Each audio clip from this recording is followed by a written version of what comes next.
Hey, hope everyone's doing well out there. I know the result did not go our way, and we're going to get into it. We're going to talk about what happened, how it happened, where we're at, where they're at, and it's pulled apart right now. 8 points away before the game, now 11 points off of them. But you know, all in truth, unless we can't look at them. We got to look at ourselves. We got to take a deep, hard look at ourselves and see what's going on. So, um, I want to welcome here, Gun the News, and I want to welcome Gary as well for coming back to pour our hearts open and basically talk about how we knew this would happen. We talked about this in the pre-game podcast, Gary. Um, we all saw your face when you announced the lineup, and what was the shock on your face earlier in the pregame? Was it because of Willian or was it something else? It wasn't. William was just one of many, one of three, one of three reasons why I was kind of just kind of not happy with the lineup. Bellerin, Xhaka, William in that particular order. I was like, yeah, I was seeing the same things all over again. Uh, you, they have not shown. William maybe would have been okay in the game, but definitely Xhaka and Bellerin, those two basically they're hurting us. They're hurting us. They hurt us in the game today. They hurt us in games past. Nothing should surprise us, but we're hoping they change, and that's why they keep getting in the lineup. But that's nothing's changed. It's the same thing. We're seeing the same things. I mean, this game we dominated all the possession, all the shots, all the attempts, all the crosses, all the corners, all of that stuff. It means absolutely nothing when you cannot defend. And supposedly that's what we have in our coach. We have a defense that is solid, that doesn't break down too easy, it doesn't take risks. And we got punished again because our defense wasn't solid enough. I mean, as I was watching the game, I just was taking back to the Liverpool game. I mean, the two goals they scored were no different than the ones we saw in that Liverpool game. Our wing back gets all the way up the field, gets himself stuck up there on the counter, takes his time getting back, doesn't get into any kind of position that helps out the defense. Your center back has to now come out and decide which of the three players is he gonna. I think you should take the play with the ball, but we don't. It just it's it's the we it's a we're seeing the same thing again. It's a merry-go-round. We keep going around and around. We're not going anywhere. We're staying in the same spot. I mean, it's that's my negative view of this. Mhm. There are some positives out of the game, but it was pretty poor. I mean, I think they really had. I think they made a. I think they only had really two clear chances at at scoring today. That I was really like, this can't be. Like the other chances they kind of made themselves. This one, those two, you can't leave two of the best scorers with that much space out on the wing by themselves Not at all. and expect to win a game. You can't do that. They're in form, which is one of the things that you look at teams and you say who's in form, who's not, who's playing, who's not. We don't abide by any of those rules. If you're out of form, it sounds like you still play. If you're in form, the form gets broken because you don't get to play. I mean, but like I said, the lineup we start with the lineup. So we have the three that I talked about. Nelson wasn't on the team sheet at all, which kind of surprised me. Marie wasn't on the team sheet at all. That kind of surprised me. I think he looked good. And Partey playing was a surprise because he wasn't going to play until January, and then he's playing basically 2 weeks later. Yeah. We were proving correct in the assumption that he wasn't going to be 100%. He wasn't, and they had to sub him out. This is you. You're you're playing with fire with these players' health, right? There's no reason to rush him back if he can't play, back-to-back games, and he obviously could not have played another game after today, even if he looked good out there. I mean, he wasn't. You could see it, and everything he was doing was a little step behind, a little slow. Um, he lost the ball. Like, he looked no different than some of the other players in terms of what we expect out of him, and we got punished for it. Hello, everyone in the chats. Welcome to welcome to Arsenal Fan Circle. We're gonna try to I don't know, cheer you up, or at least let you release any stress that Yep. you have, and get it all out there in the open, because it's better Yep. to scream it out than it is to hold it in and let it Yep. fester. Exactly. Gary has said a lot of things here in his opening part of the show here. We're going to dig deeper into them, but I want to give Mahir, Gun the News, uh, a little chance to say something about this result, and then I'll get stuck in as well. Go ahead, Mahir.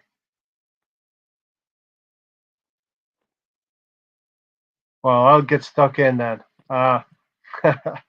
So basically, what we're seeing here, we have a manager I believe in. I believe in Arteta, but the question marks are only going to grow larger and larger and larger if he continues to pick teams, if he continues to be faithful to certain players. Hector Bellerin is one of them. Granit Xhaka is another, and Willian is the third one. Three of those starting 11 for me are individuals who should not be starting in a North London derby for me. I've got question marks over further two, Lacazette and Holding. And when you get to five in your starting 11 where you're questioning in one way or another, then you've got problems. On the other side, Jose Mourinho went out and bought a few players that has rounded out this team. And he's got Son, who's playing really well, and Kane is playing really well. We have to speak facts here.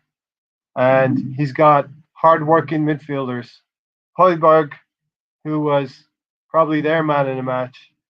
From the early part of the game, Gary, I could see that he was instructed to take care of Lacazette, who was dropping into midfield. And that tussle was there in the first 10 minutes. Himself and was it Sissoko worked tirelessly in the middle of midfield. I'm going to go through other points here, but the goal, we played quite well the first 10, 12 minutes, and then on their first counterattack, they score on us. And the reason why they scored is because Harry Kane was able to get the ball to Son, and Hector Bellerin, who was supposed to be tracking Son, appeared in the midfield where Harry Kane was making a pass. Son is released down the left-hand side, down his left, our right. You've got Rob Holding, who is showing him inside, Gary. Why is Rob Holding showing Son inside when he could quite easily, the least amount of danger there is to show him to the outside and down the wing, even make him pass the ball to, I think, Reguilon, who's going past Son on the left-hand side. Yeah, I don't get that. I mean, the way you got to go. Where is the danger, right? Where's the danger? Where is the danger? Where can this Tottenham team hurt you? Who's the danger players in this team? It's Son and it's Harry Kane and it's maybe Bergwijn on the right-hand side. So Holding in that instance, and we talked about in the pre-game podcast that Bellerin and Holding were weak links for us on the right-hand side. And that's where we got punished today, right? That's where we got punished today. It's, like I said, it's speechless. I was numb to this all watching it, and we knew where the punishment was going to come from if we had problems today, and we had problems today, and we couldn't do anything about it. I mean, they put us in a point of no return with that play. I mean, that's where I don't get it.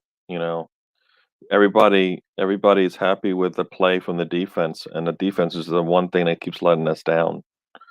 I mean, we had opportunities. We had opportunities to put our heads on balls. I mean, there were a lot of crosses there, and we just they, they did not look like they wanted to do anything. I mean, Lacazette, I mean, not Lacazette. Aubameyang had two opportunities for headers. One was well over the was over the bar, and then the other one, I think there was two times when he didn't even try to jump and attack the ball in the air. We're losing 2-0. I mean, if you're not up for that, then we're not going to be up for anything. And this is one of the top teams in the league, one of your biggest rivals on the road. You're struggling coming in. What are you playing for right now? What are you out there for? They didn't even look. I mean, I don't like I mean, I hear it all the time. The down tools. What else? I mean, what else is there? I mean, what do they look like? They're not What playing. else are They you were. supposed to We think? talked about it. Are we playing like? Look at that crust on your chest there. Are they playing for that? It didn't look like it today. I mean, didn't look like they were playing for that today. No.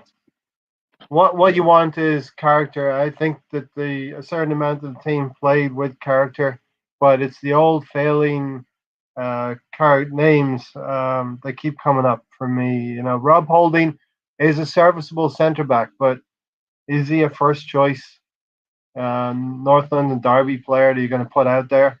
Hector Bellerin keeps getting found out time and time again. Granit Xhaka persistently is not quick enough in the Premier League.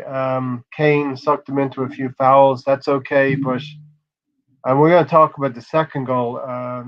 Those three players getting caught on the second goal as well. And we talked about it in the pre-game podcast as well, Gary. We cannot go 37, 38 minutes, and we sort of let up with those 5 to 7 minutes before the end of the first half. And Jose Mourinho was always going to set his team up. We talked about it. He's going to stay defensively tight and wait for us, and they would have their opportunities on the counter attack. And that's what happened. Like I said, we have many years of experience behind us here on this, the two of us. We've seen this before, and we've seen this Arsenal team, and we've lost some characters in the last 3 to 5 years that would have stood up in a game like this. And say what you like about a Koscielny or Alexis Sanchez, those are two players, and Cazorla that we would not have been found wanting in a North London derby. Yeah. I'm looking at the. I mean, I don't know what website this is. The Sofa Score, SofaScore.com site, and they have, in terms of the player, the rankings for the players. Xhaka is the second top player in this For game us. for us. Um, Lacazette was number one. Number two was Granite. Number three was William and Gabriel and Saka. They were all tied. Those three were all tied. Gabriel, to me, brings it every game. I yes, mean, he brings it every yeah, game. He's one of our top players. consistent. Think about it. Towards the end of the game, he's bringing the ball up, the field. I mean, because you know what? Because that's what you do when you're at the end of a game and you need to get something out of it, right? Players need to do a little bit extra, and he does that. And the other players, as a whole, we didn't do well today. I mean, I don't. I mean, I know that the Son shot was just basically not stoppable, but Correct. is Leno off his line too much at that point? Should he have So retreated back a little bit? Because maybe he'll be able to get a hand on it and tip that thing out. I mean, he's basically outside of the goal box at that point. Does if he gets back in, gets back because I mean, you see the danger coming out. I understand why you come out a little bit, but at some point, the defense, you see things over and over again. Your defense retreats, retreats, retreats. You come up, you give that far corner all the space in the world. And we're not talking about players out of form coming at you. We're talking about one of the best players on form right now coming at you. I'm not going to blame him for it as much, but I'm like, you can't take certain risks. I think coming out that far, I think at that point put us in a hole. But he's not the reason why the goal happened. I mean, it started long before he had an Yeah, opportunity to yeah. decide what to do. I mean, You it's talked about that shot. Was it unstoppable? Well, pretty much unstoppable. Not a lot of goalkeepers would have saved that. That was okay. like Aubameyang's goal against Liverpool in Charity Shield. The way you stop a goal like that is by not allowing Son come inside, and Holding takes an outside line and allows the space for Son to come inside and have a shot. Yeah. You're essentially giving one of the better players in the league a free shot on goal because Hector Bellerin is trailing in the wake of the play and he doesn't get there till too late. We talk about the path of least resistance, the path of least danger is allow Son to play that ball down the left wing, and then you're looking at a cross or conceding a corner.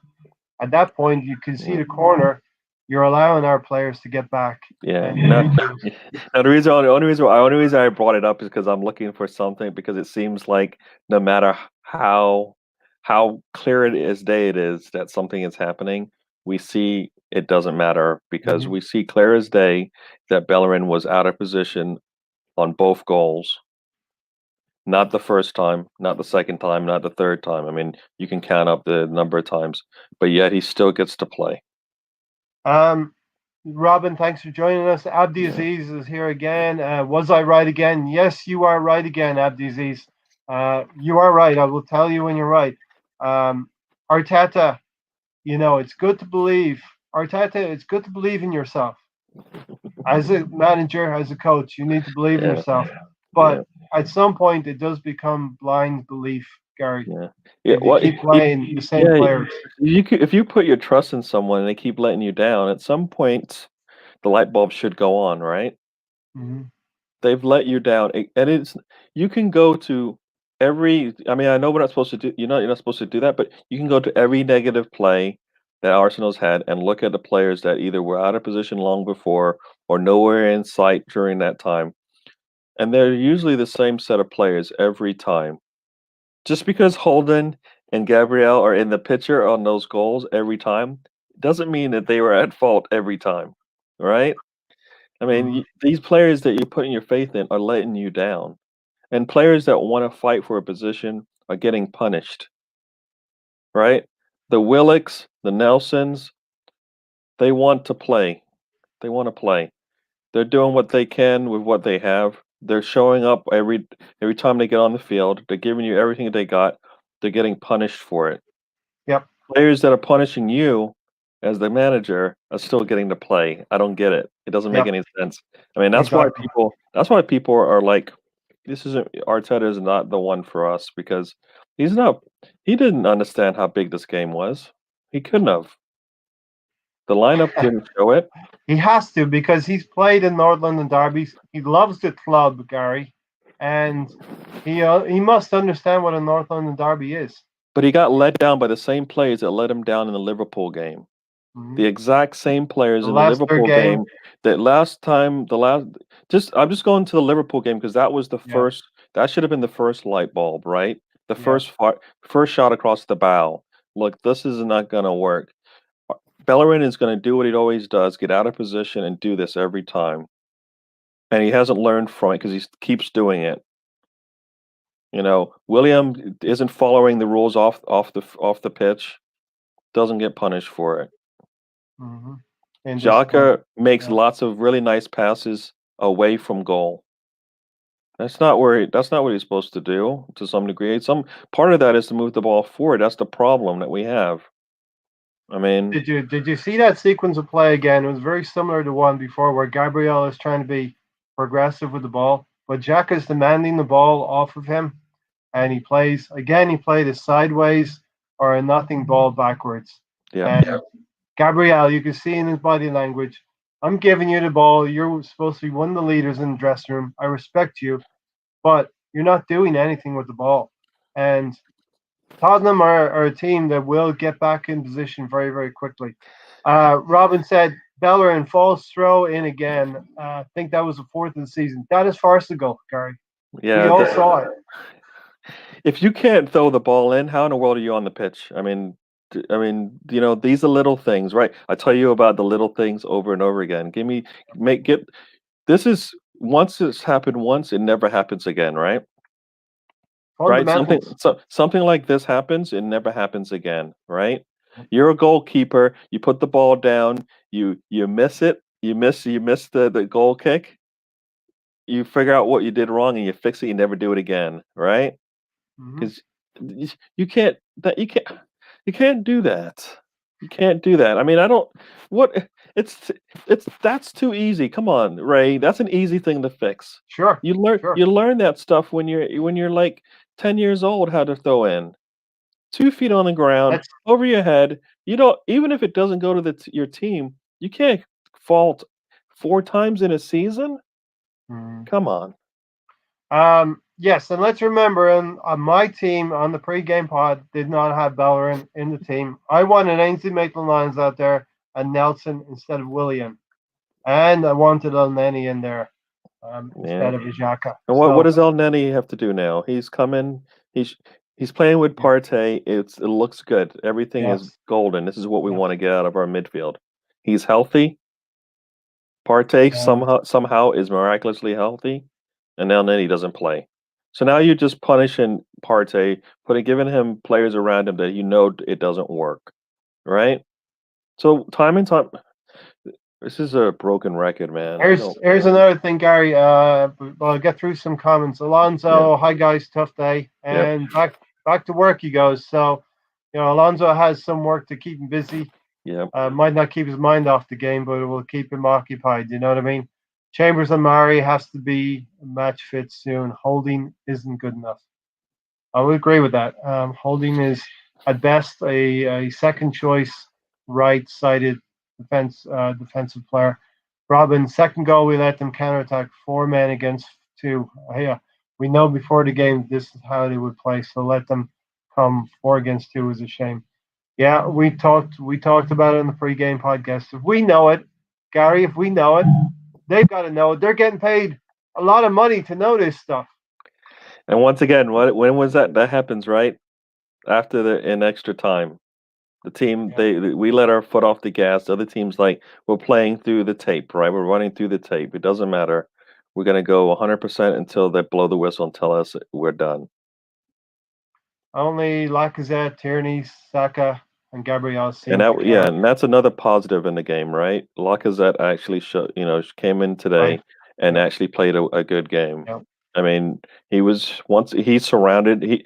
Now he knows how we felt when he was out there playing and not giving us what we thought we could, because now he's out there playing. He's given us everything he's got, and he's surrounded by.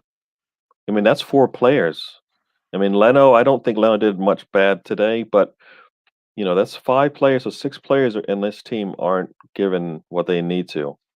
You know, they may have done some things, but as a whole, they just did not come today and play. I mean, Saka, he's young. I just feel like you can't put too much on his chest and expect him to Yeah. give you those types of games game in and game out. So I think he's to some degree getting punished because we just don't have anybody else that even can give us close to what he can. Yeah, with Saka, he's learning a very, very harsh lesson on the job, Gary. Yeah, He's getting kicked up and down. Teams seem to be targeting him because he is a creative player. yeah. I mean, he didn't have a good game today, but I think as a whole, it just kind of you need that leader to come out. I mean, you need that leader to come out and show you how to get it done in Yeah. times when the times are tough. And they played right into our hands, right? They did, right? They did everything they were supposed to. I mean, we were gonna. That's why I thought we would sit. I said it again. Well, we would have sat back in a 3-4-3 and then tried to at least make sure we maintain our defensive structure. 5 at the back, 3 at the back, however you want to lay it out. Yeah. Be a little bit more solid back there, and not give yourself up for these counters. We didn't do that. We didn't do that. Yeah. Uh, Norma said, Norma said, I told you Tapas Polis would fail. He's not a premier manager. Sack him and get Pochettino. Do you think that's the way forward, Mahir? There's these two sides. You can either continuously be sacking managers and nothing improving, or you can stick to a manager such as Arteta and actually trust him, like actually give him time. What do I think at the moment? I don't agree with the whole tapas pulis thing, man. Mhm. I honestly don't agree with it. But then again, if you ask me, I actually didn't want Arteta in the job because you do get these yes men. And Gary, to be honest with you guys, from what I heard, apparently we had talks with Luis Enrique in the beginning before we got Arteta. And Luis Enrique said, like, what do you expect from me? And we said the exact same question back to him. And so he just left. Like these guys have no idea what they're doing. And then who's the other person? There was another person. I think it was. Yeah, I'm not sure who it was. But like that, if you don't know what you're doing, if you don't tell a manager what you're expecting from him and give him full backing, how do you expect him to succeed? Mahir, Right now, the right now, I coach? mean, it's like Diego Is it, Simeone. I yeah. mean, it's the only. Honestly, if you asked me that time, I was expecting Diego Simeone or at least Allegri or at least Ancelotti. Well, I mean, Is it the manager that's the issue, or is it the players? That's really right now really the a half players. the question. Right now, I believe players. so too. I believe, Gary, is it the manager or the players? Well, it's the players, right? Because but you know what? You can't. It's you know what? It's not an easy. It's not a good. It's not an easy question to answer because it's not just the players because the players aren't putting themselves on the field.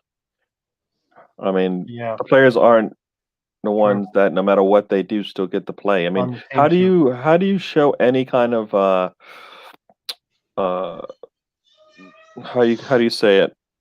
We have he had this thing called non-negotiables and stuff like that, right? How do you show how do you show your worth as a coach if players I don't believe players were doing what he asked them to do because he was surprised in the Wolves game, right? In the Aston Villa game, right? He was surprised in those games. That's not the team that he thought he had. And yet nothing has changed much from those lineups. We still see the same people that did the things that we thought were bad in those past games doing it again in this one. So how can it can't just be the players because they're we know what they are. We know what they are. Hmm. They're gonna let you down And in certain situations. So four at some managers point, have known what they are as well, Gary, yeah. as Yeah, well. but you These know what? people. And that okay, so then like I said, this is a systematic change, a systematic problem, right? We're not getting the plays out. We're not getting the players in. We're not managing the players well. We're not coaching them well, and the players don't want it. Yeah. They don't And want it. So you, That's beautifully, beautifully said, Norma, Gary. and Mahir, I know Norma wanted to come on a podcast one day. I don't know if she wanted to drop on this one. So Norma, if you want to drop into this podcast right now, you can. Otherwise, really, really good to have you here and asking the tough questions. Really like that. Um, I think we have a manager, and it would be a shame if we tear everything up because of the players. If we tear everything up, and my hope is that I've been saying it for 6 weeks now, though, Gary. My hope is that Arteta will learn from his mistakes and weed out these players that are problems in the team. Because the podcast is called the character game. How can we have a character game if we don't have characters? That's going to get us over the line in these kind of games. yeah, but Um, at some point, Ray, when the manager doesn't do what you think he should do multiple times over and over again, when is the process not being implemented? Is the process wrong? is the And the process person, flawed? and when do you decide? You know what? I'm done with this. If we're done with Xhaka and Bellerin, and to some degree Willian, when are we done? What do you need to see? What does Arteta have to do to where you say I'm done with you as well? Because you're not helping us out. You're not helping us move forward, right? We're moving backwards, and at some point he's not going to be able to control it, right? Because he is a young coach, and this is where everything around him needs to be, as best it can be. The players aren't. His staff isn't helping him out, right? We've got supposedly a set piece, manager, coach on our team, but Mhm. yet on set pieces, there never seems to be a red shirt going towards the ball. I mean, it seems like it's always the other team. Like wherever you're kicking it, our players aren't even set up to go that way. They're not putting themselves in positions to attack the ball that's supposed to come in one of the three areas in front of the goal. I mean, it's consistently we see this consistency there, and that's just showing you what who you are. You are what you say you are, and what you do, and we see Yeah. that. So, Yeah. you know, London Old School, we had plenty of possession, but no bite in the final yeah, third. Jose parked the bus, caught us on the break. No surprise there. I mean, everybody and their dog knows that that's the way he's playing. If Partey was injured, he should have laid on the floor and stopped play. I don't know if the referee would have stopped play if Partey had been down. They only do that for head injuries, right? And Yeah. we see the breakdown in the second goal. Now we'll get into that, but I wanted to come back, here, to something that Gary mentioned. Now we have an injured player. We have Partey injured. Apparently, he begged all week to play in this game. Why are players getting on the team just because they beg? If he was not ready, if there was a certain doubt that he would be injured and be out for a further 4 to 6 weeks, why was he risked right here? I have no idea. I'll have to That's the challenge answer I was that. looking for because none of us have any idea what's going I on don't at the think club. I don't think if you did a poll between 300 Gooners that any of us would have any idea what is the actual process. Because if you look at it this way, right, guys, if Partey had to have suffered an injury now, playing injured, right, he wasn't fully ready. Hmm. He could have been out for the entire rest of the season until next year. And that risk is not worth taking just for one game like this, where the result almost stays the same if you guys catch my drift. Yeah, yeah. We were 1-0 down at the time, and at the time when he gets injured, just before farcical scenes, really, you got Arteta pushing, trying to make a substitution. It's almost like hockey, Gary. It's like hockey. We're attacking on one side, then you make a change your line, change your line, and we get caught on we get caught on the counter. yeah. And we know what did we see in the last game? We saw Luis play injured, and where did we get punished when he had to make the plays that he typically could have made if he was healthy? Yeah. Today, similar thing. You got Partey out there who's not 100%. He can't hold that middle together. Not when he's not 100%. I mean, and it didn't really break down on him in the middle, but it definitely didn't help us as much as it could have. You're playing with a guy with one leg, not Hmm. and it's not because he can't shoot with the other one. It's because he just can't run up and down the field and make the plays you want him. So So, we seem to have problems with guys with just the one leg. so Gary, we're talking about Ainsley Maitland-Niles Yeah, possibly should have come in for yeah, Bellerin, yeah, but Robin here gives a perfectly good alternative. If you don't like Ainsley Maitland-Niles, why not play Cedric instead yeah, of Bellerin, who will give you a certain level of consistency like an El Nene in midfield? But yep, that's what I mentioned, Gary. We spoke. We were saying you made a mistake, right? In the back line, Rob Holding, right? You've put Bellerin there as well. Beside Then him. you've gone to your midfield. Then you've put, Granit Xhaka. And, oh my God. Well, at Like least Jack is four on the left side. He's not on the right. So we William, got a Partey covering the right side for these two pardon. keystone defenders, Holding and Bellerin. Look, I apologize about that. Mind is all over the place after that. I know we were expecting it, but like, if you can't, I mentioned Pablo Mari, I mentioned Suarez. if you've got those players who are on a little bit of a, like Pablo Mari scored actually, and like why Yeah. not give him a chance? Why not give Cedric Suarez a We're chance? As seeing, just been said. because we're seeing a pattern here, Mayor. We're seeing players who are playing well on Thursday night not be rewarded on Sunday. Like the man, that's why this tapas pool is out, because all of these things, man. The first sign of this nonsense Arteta does was Olympiacos. I told you then he wasn't the right person. His ego is his downfall. Thank you so much, Assembled, for the comment. Shout out to everybody in the And the chat. assembled, I always think of your comments about the Olympiacos game because, especially in the springtime, we're going to go into the 32 of the Europa League, and there's going to be a lot of decent teams dropping down from the Champions League into the Europa League. Now, I think it's going to be a tough haul here until springtime with bouncing eyebrows. Yeah. Okay, so first goal conceded, Gary, totally avoidable in my opinion. If you coach players, you don't show them inside. You like Son. Not gonna even call him Sonaldo. Son is a dangerous player on his right foot, and he's also dangerous on his left. But you cut down the angle of anything happening if you show him down the line. 1-0 down on their first attack, Gary.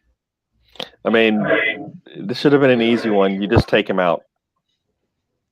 You just take him out. Mm. You just take him out. You've got Like a support yellow. from behind you. You've got you've got you. I mean, I hate to say that, but you just take him out because you basically hesitated enough that you gave him whatever he wanted anyways. So your best choice would have been to come up strong and go for the ball and take him out. You're outside the box, free kick, yellow card. That's when you take the yellow card. The yellow cards we got today were because we were frustrated and we just were upset with the way the game was going. That is a yellow card easily. You take it, everybody's happy, you regroup, you get set up again, and then things are okay.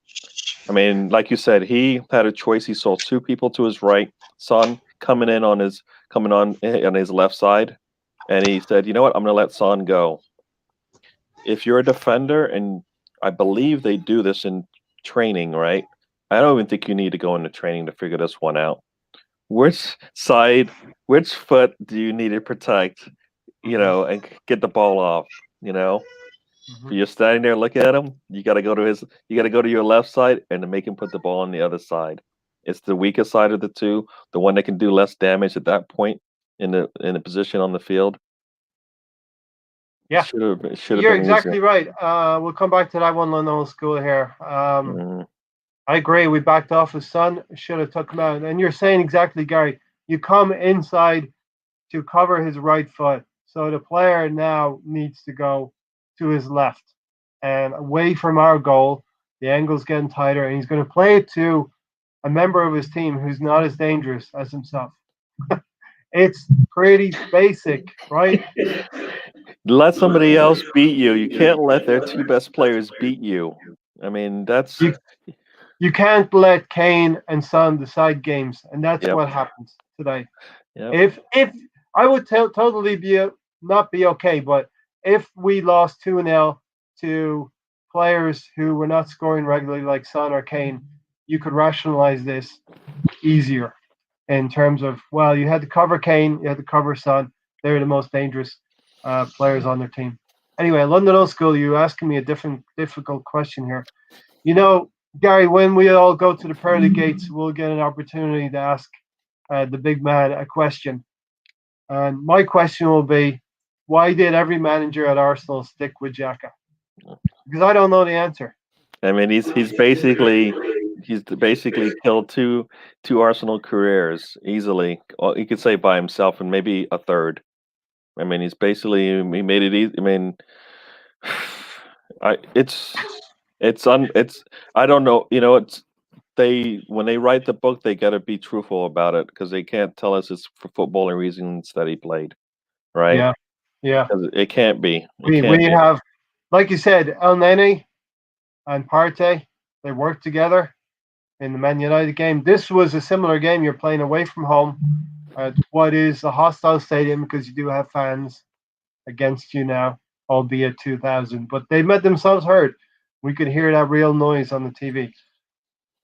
Gary, this is maybe a little bit more concerning. Aubameyang looked like he didn't even want to play today. Had a couple of sniffs. Apart from that, not what I wanted from the pregame podcast. I wanted him to start taking balls and driving at players. Yes, he didn't like. He didn't want to. He didn't. He didn't want to be in the game. He didn't want to attack. I mean, what's the point of having him out there? He's not. He's not even a. He's not pulling any defense with him for any reason. They don't. They're not. They're not worried about him on the field. So it's not really helping. I mean, what is it? I saw on one of the posts. They said if Aubameyang isn't scoring, then we're a bottom of the half team. He's not Yeah. scoring, bottom of the half team. I mean, Yeah. it's perfect message. I mean, if you don't if he's not doing what he needs to, then you're gonna look bad, and that's what happens. Been documented since last season that without Aubameyang's goals, we would have probably been in the relegation spots. And Yeah, dare I say it, people are gassing us a little bit, saying next weekend we play Burnley in what's a 6-point relegation fight. But it's not. We're not there yet, but it's looking bad. Robin said, "I won't even think about sacking Arteta. I believe in him. I want to see him get the players he needs. I will give him to the end of next season, before judging him fairly. I will give him till the end of this season. I don't believe the club is going to do what Norma wants the club to do. Arsenal have always been a club who will give their manager time. He had a little less than half a season um, of last season, and we need to give him the full season. Unless, there's a certain point, Gary, where if you go to a certain level, drop to a certain level, you're going to be forced. The club will be forced to do something. I like to think we could wait till the end of the season, but I don't know what I'm seeing from the team, from Arteta, that is giving me any hope that things are going to change for the better.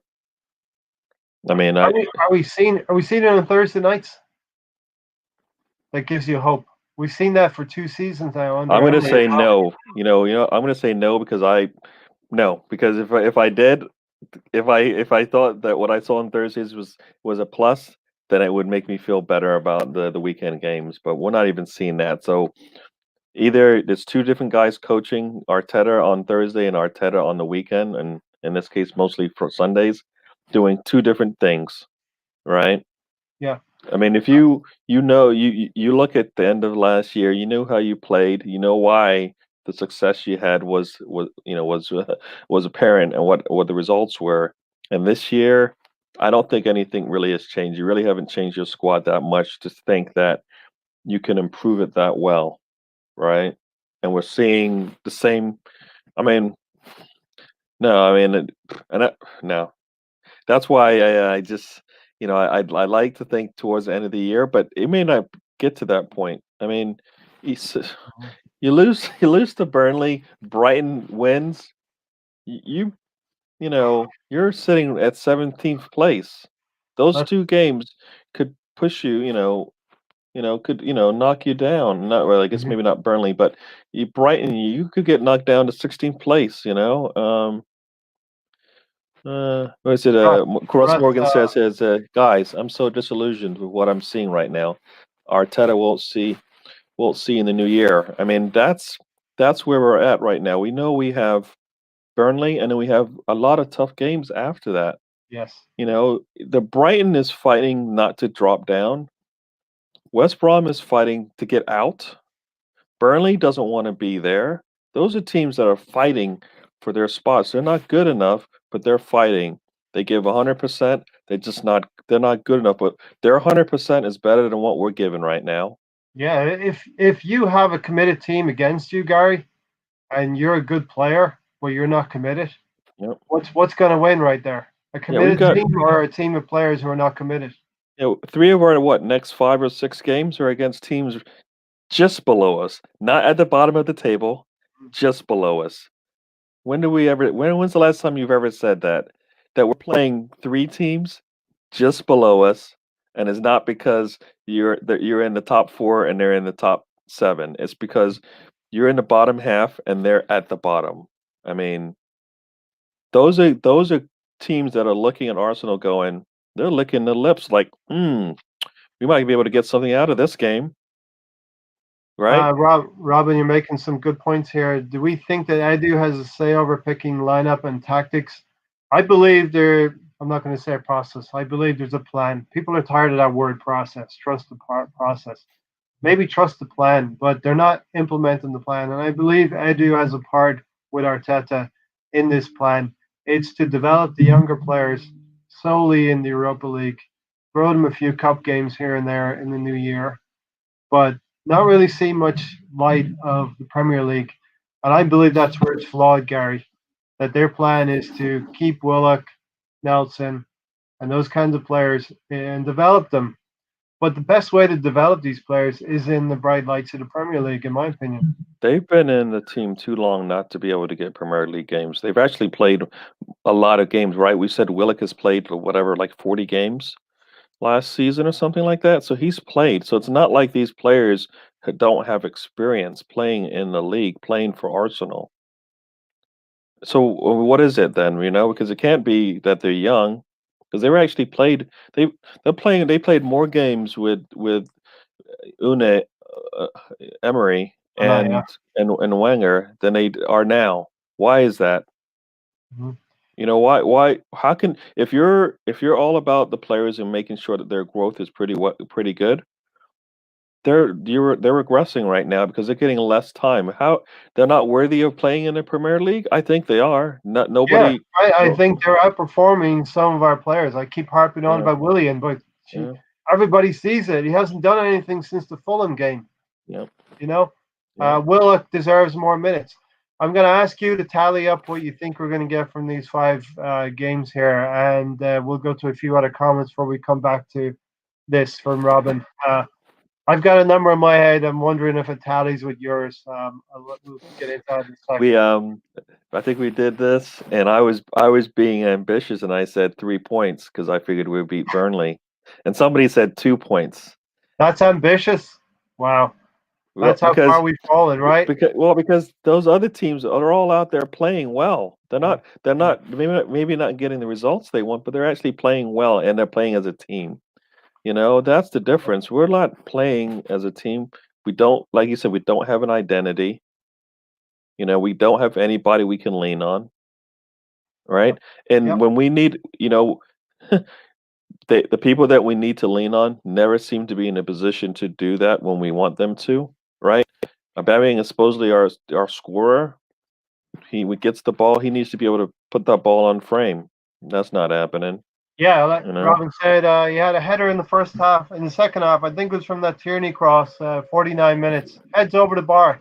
You've got to at least put that on goal to make. Yeah. Hugo Lloris had quite an easy game. How many goalkeepers have had really challenging games against us? We don't punish them at all. We don't make the goalies work. They're not tired. They barely get to exalt themselves, except for maybe some long kicks. So that's about it. I mean, we don't put any pressure on the goal. I could probably play in goals for some of these teams that are playing against us right now, and that's shocking. Shocking. Yeah. Norman said we need change immediately. We need a momentum from a new manager like Duncan Ferguson and Everton. So that momentum would give us a push for 8 to 10 games, and then these players would fall back into all the habits. Not Well, that's that's why what I think would happen. we kind of talked about it a little bit, during the game, and it's like, all right, so we bring in a manager. What manager one will take the job? What type of Yeah. manager are you looking for when you do if you were to bring someone in? Because will they even get the opportunity to play the way they want, to coach the way they want, to manage the way they need to get the success that they want? I mean, Pochettino is a name that a lot of people yeah, are throwing around, and Norma put it out there earlier. Do you think yeah. Pochettino would take this job?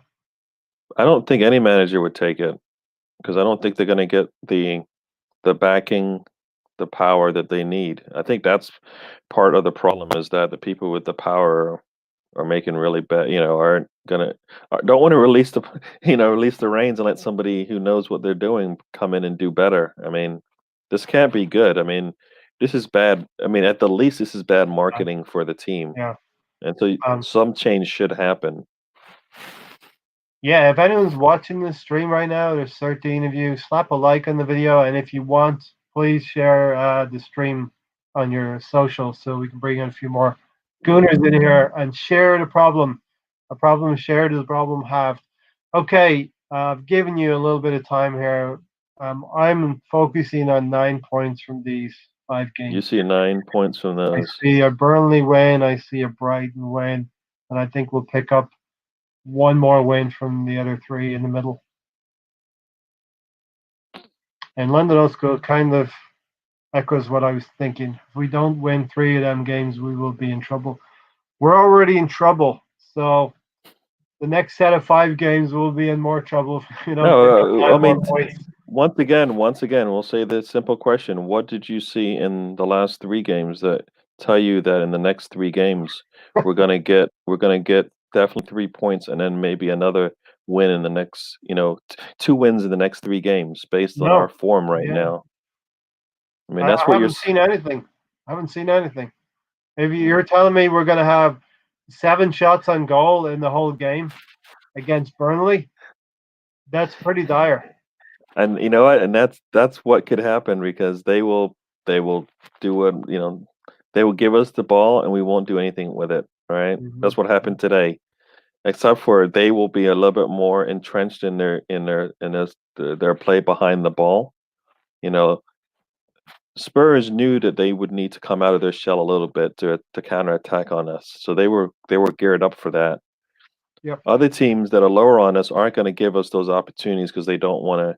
They don't want to open themselves up. So when they take a counterattack, it's going to be 11 guys counterattacking us as opposed to like just a couple of guys going up. That's going to be the difference in the and those teams play, I think, more controlled, more as like I said, I keep saying playing as one, right? Yeah. They all have a goal when they come out there. Animal. Yeah. One entity. We're going to get back into reviewing we're halfway through the first half. We're going to get back into reviewing the game pretty soon. We've got some interesting points coming up here. I've got notes to back it up as well. Patrick said we are doomed. We're looking maybe at, I never thought Arsenal traditionally would be the team to go out and spend in January. We never really have been that team, but we have to go and get a creative player in midfield, I think.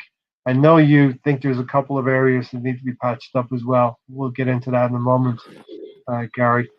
Hodge would take this job. He wants to prove the doubters wrong, and he did it with Tottenham, so why not? Yeah, it's a good shout. I mean, who knows what's going to happen? The problem is the ownership. Until that is sorted, nothing can happen. I agree. I don't know if the ownership is a silent partner, Gary. What do you feel about the Cronkies? I mean, they've made money available recent years, and we're probably at the end of this season we're going to get out of a lot of problems we've been in with certain players. Their contracts going to come to an end. We have. Yeah, but you know what? Okay, you know what would happen if this were, this is what I think. If this were the LA Rams, and the LA Rams came out and they played Kansas City and they lost 40-0, people would be like, "Oh, that's about where they, they would, that's where they are." But if they came out and they played a team that was more closer to their level, and they lost 30-0, something would happen. They would change that.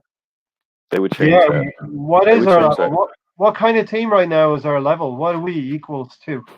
A Brighton? They say the table tells you where you are. Right now, we are a bottom of the table team right now, the way we're playing. I mean, we have talent, and everybody's gonna say it. We have probably 20 players that are decent enough to keep us in the top half of the league.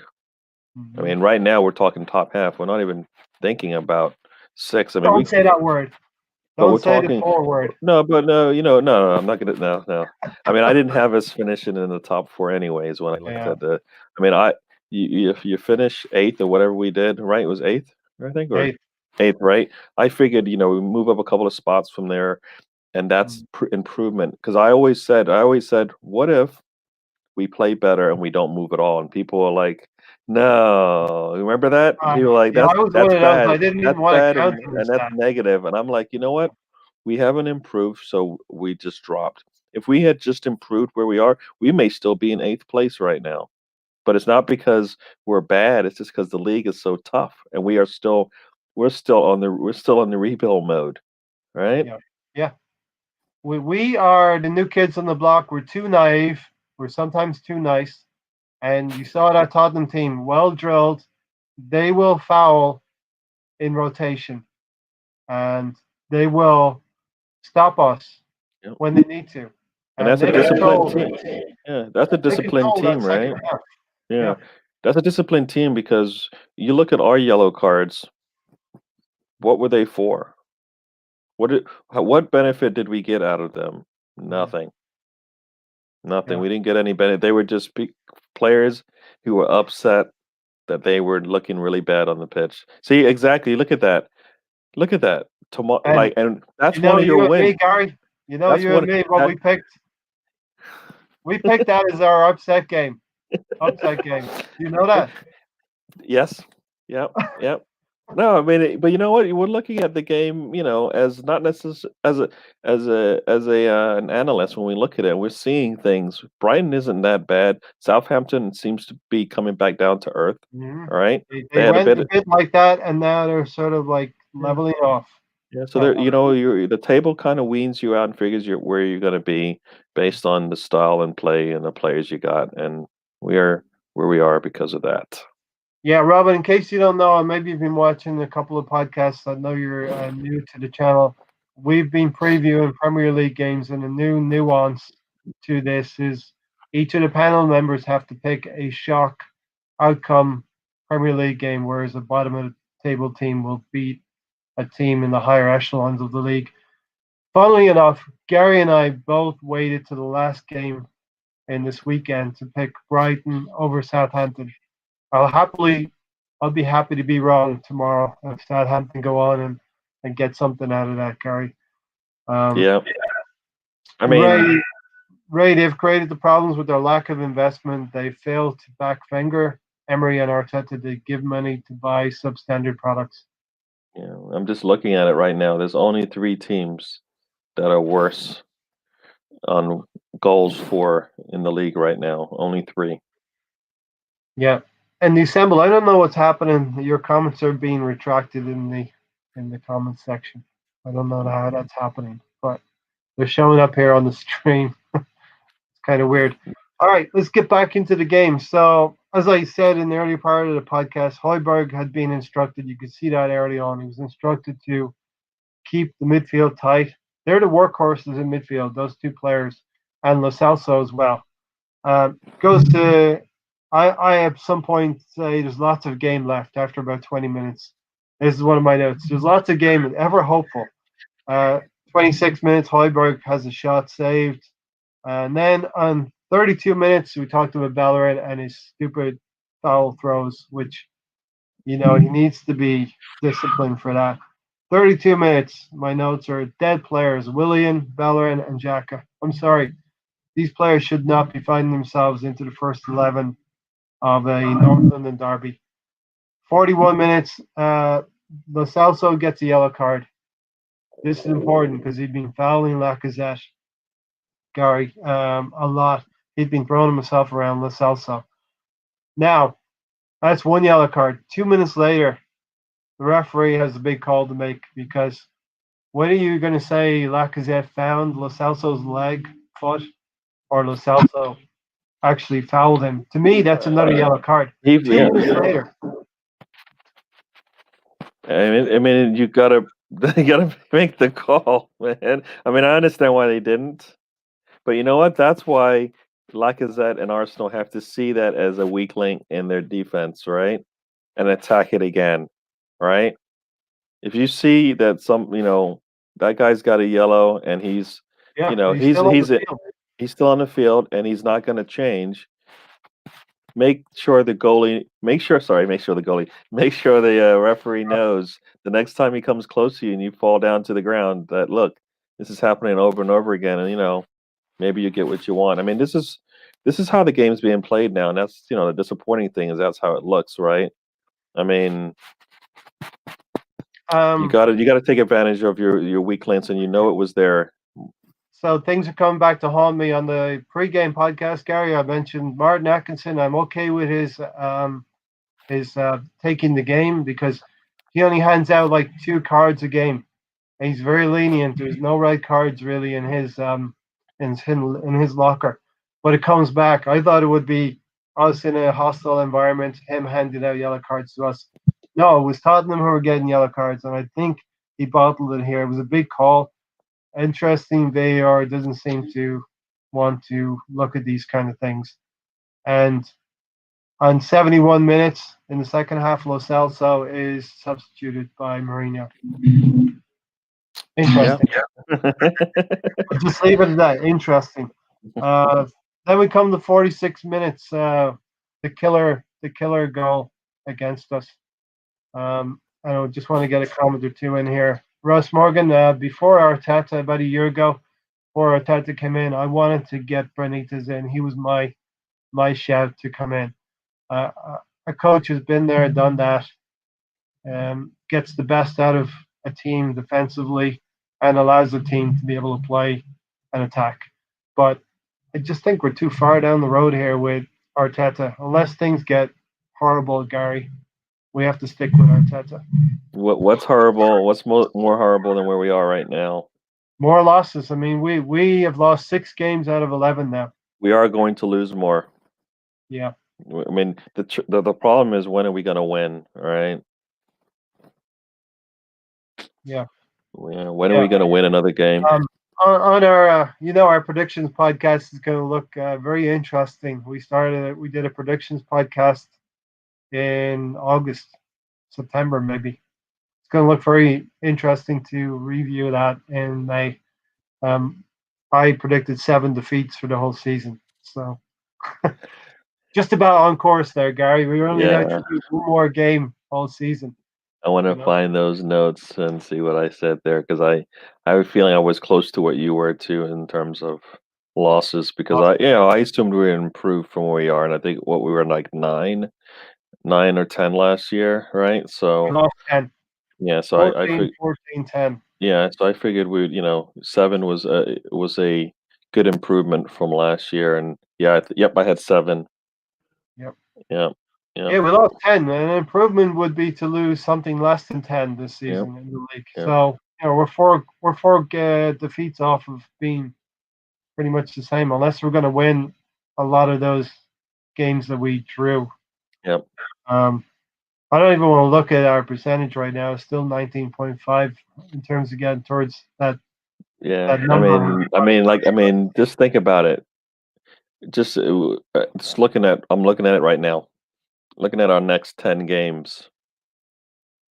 Oh, I have them somewhere here. Besides, after Burnley and Southampton, Everton, Chelsea, and Brighton, right? Then we've got West Brom, which, once again, that should be a win for us. Crystal Palace, depending on which day. Is that the next 10? No, I'm not sure I wouldn't trust that. All right, yeah. So Here I'm looking at. Here we go. Here's the next 10. Yeah. Including this game. Burnley at home, Southampton home, Everton away, Chelsea at home. Chelsea are starting to look really good. They figured it out. Brighton always give us a tough game away from home. West Brom, and then we go to Palace and Newcastle. Right? Arsenal fans are entitled, Gary, and we feel some kind of entitlement to think that we could run through all of these games pretty much being unbeaten. But we have to start thinking differently. Well, it's not that we're going to be undefeated. It's that if we have a perfect game, we'll win, and if we have a perfect plan, we'll win. We knew what we couldn't do today. We were going to try to actually get something out of it, and we did the exact opposite when it mattered. I mean, when it mattered, like, we knew that on the counter they were going to kill us if we gave them too much of everything that they wanted. They got everything that they wanted on both of those counterattacks, and we got punished for it both times. So Gary, not wanting to reveal our ages, right? But I would probably classify myself in the older supporter category. Would you?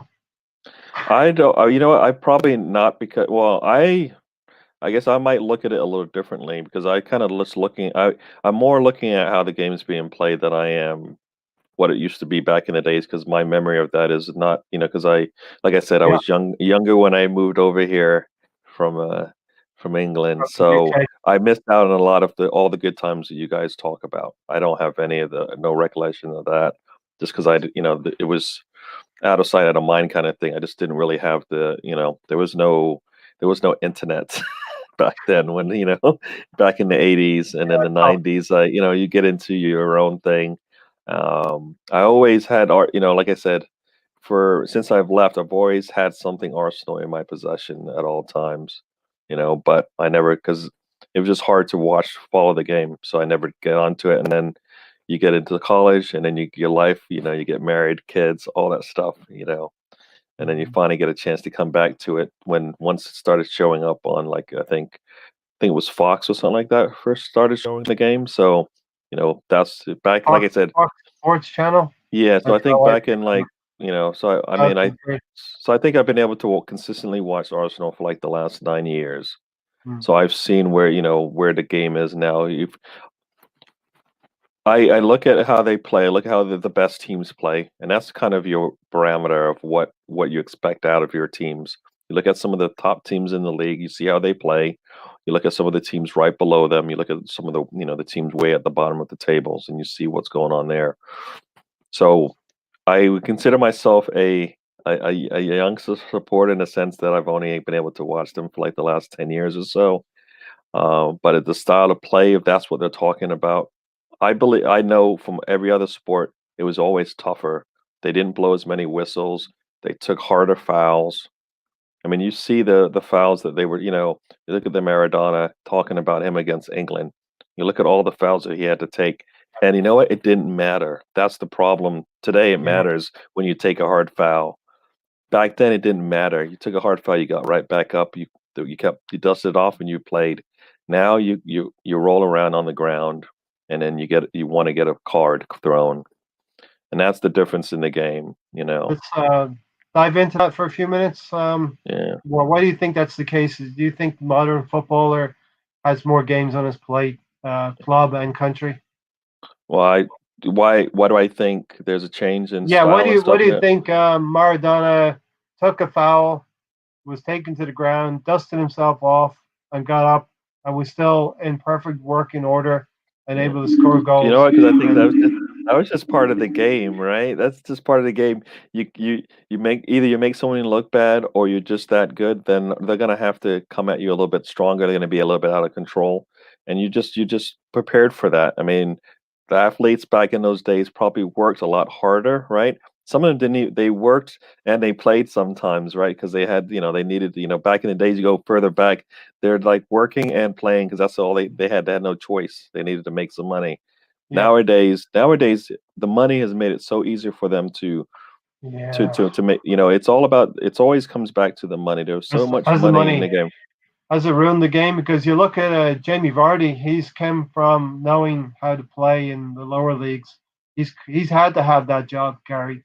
I picked Jamie Vardy because he's a perfect example. Winner of the Golden Boot last season, but he's known tough times and he's had to come through it. That's a perfect example to Yeah. showcase set against our modern day footballers. Yeah, yeah. I mean, you get this big contract, and the last thing you want to do is lose it. And they play for that. They play for the check at the end of the week than Yeah, they do for the actual check, the crust on the shirt. I mean, the fans come there. Not they. That's why some people always tell you, I don't come here for the players inside the shirt. I come here for the shirt. Right. mhm, Right? You all play yeah, for the shirt. I mean, that's what you want out of your team. You see some of the best teams. Look at every team that we all ever talk about. They all play for the shirt. Everybody, anybody yeah, that comes on, they play for the shirt, you yeah, know. And they don't even have to spend a lot of money. One, because, they're structurally better than most other teams. But anybody who comes and actually puts on the shirt, they're playing for the shirt. They're not worrying about the check at the end of the day. Their likes on the internet. I mean, you look at it. Mhm. You see it. You don't see any of these internet things with the Liverpools, with the Manchester Cities, with the Bayern Munichs, Borussia Dortmund, Yeah, yeah. Juventus. I mean, you see it some, but you don't see you don't see it so many times from all the players that you think, you know what, maybe this is the way it is, because it isn't. I A mean, big job ahead for Arteta. If he thought that he was, in a tough situation now, haven't been looking at the comments from Arteta post game, or I haven't heard what happened to Partey. If anyone knows his injury, let me know. yeah. Clue us in there. And if you've heard any sound bites from Arteta that sounds like same old, let us know, or anything controversial that's shaking out from that, because sometimes it's good to go post full time whistle, and sometimes it's good to sit and see what happens and let things percolate.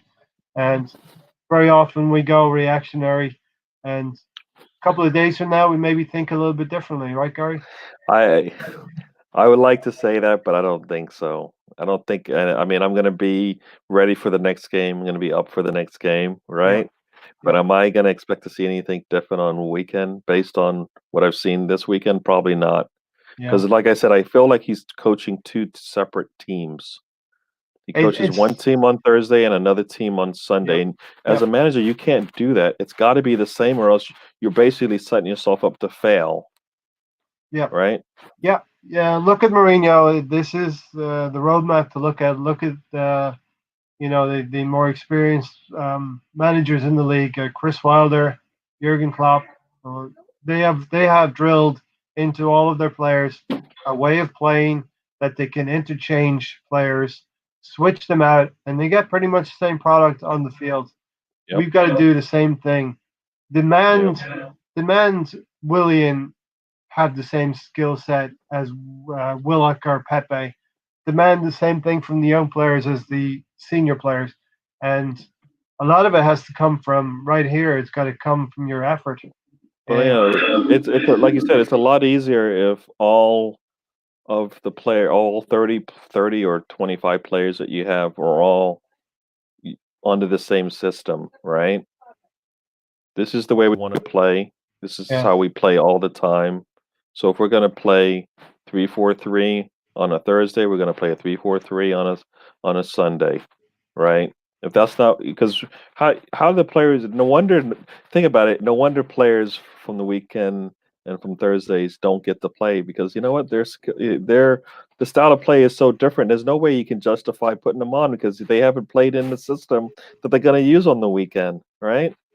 how I much mean, how much of this is Arteta confusing the players with different formations, trying to outflank tactically another coach? there should be only, I think it should only be, I mean, you got to start with your base should be one of two things, right? And I do believe, he probably is confusing the players, but to some degree, I don't think they get to play it enough to even know if it's working. Now, Yeah, whenever we were talking about, you know what, they're going to play, we're gonna play. We want to see these teams play 3 games in a row in the same style with the same players to see what you got. All right, and we never did that. And then when the Europas came around, then it was a totally different team. So now it's week to week that you play Premier League games. yeah. So we got one more Europa League game, and then we're going to go back to having 2 Premier League games in a week, and you're going to be able to hopefully see how it works. But we should have done that to start. I mean, now you got injuries. Partey, he shouldn't play until January, based on what I think now. Yeah, doesn't look He's not. like it because he Yeah, looked pretty bad coming off, and we'll get into that yeah, second goal now. But yeah. we're just kind of assembled. Is it possible the older supporters not understanding the way the game is going? I think you and I have the benefit of knowing how the game has been played, and I think we understand with experience how the game has gone. You go back to our pre-game podcast. We pretty much, I don't think we put a foot wrong in terms of what we said would happen, what could happen with the lineup that's put out there, what we could get on the field. And my rose tinted glasses. I was thinking we were gonna win, and it didn't happen. Gary, can you see any win in the next 10 at I the end of thought- the period, Man United? If we don't win Burnley, then there will be no way we can win any of the other games. Because that's one game that we have to win, but we've had to win pretty much every game we played because we've always looked bad in the previous one. That one could spell the end for Arteta because he's going to have a hard time getting these players up to play against teams that can see a wounded duck. Right. You know, can see a wounded duck out there, kind of essentially playing on one leg, trying to. No, there's they know it. They can see it.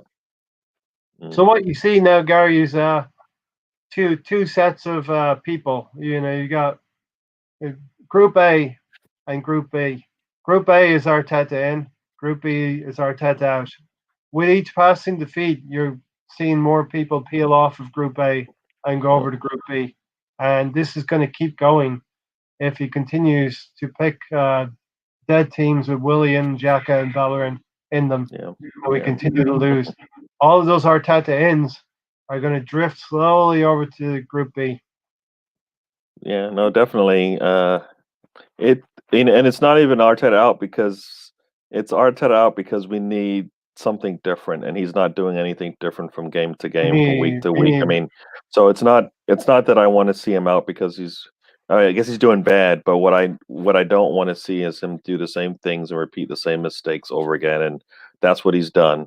I mean, yeah, like I said, it's okay for Arteta to say he can believe in himself, but don't have a blind belief about what you're doing. Don't be so stubborn. In many ways, like Arsene Wenger used to be. Yeah. But at least Arsene Wenger had a set way of playing that helped. Yeah, and this is remember we talked about this. This is discipline, right? Hey, Alex. Hi, Alex.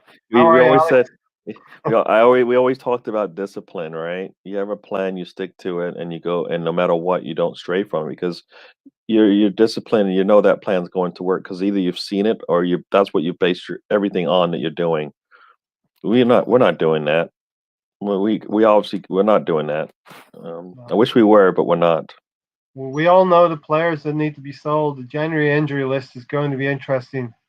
Do you think they want to be on the injured bench so they don't get sold off to a less profitable institution and are treated more harshly? You know what? It shouldn't even. I mean, Arsenal shouldn't care. They shouldn't care. Like they need to do what they need. Hooray! I'm back. Hello, Troy. Hi, Troy. Yeah, Troy's been here before. Thanks for joining us again, Troy. Okay, so Gary, that second goal. What did you see for that second goal? We've had an interesting hour and 15-minute discussion, and it's been a good one. But diving back into the game, because the second half pretty much petered out into let us have the ball, let us be kind of effective and look decent without ever impacting them. But they killed us right before halftime. Yeah, my stream essentially died on the second goal. No, you're not going to claim you didn't see it. No. I did get to see it. So I did get to see it, and I tell you, it didn't look any different than the previous one. It just was instead of Son, it was Kane on the left, on our right hand side of our defense, coming unmarked. Holding, standing there, not being able to do anything. Too late. Next thing you put Kane up against any goalie in that situation. Whatever the goalie does, he's going to punish you. You stand up, he hits it low, you go down, he goes over you. That's exactly what happened. Leno decided, you know what, you're not going to beat me low. Hits the top of the goal. I mean, that's what he does. That's what a striker does, right? We don't have one. We don't have a striker right now.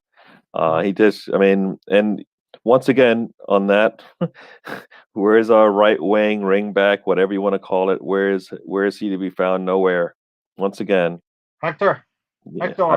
Yeah, I mean, I was like I said, I was always okay with him playing because of him going forward because I knew he brought something. But I was always fearful that going backwards on defense was where he's going to punish us, and he's doing it consistently now.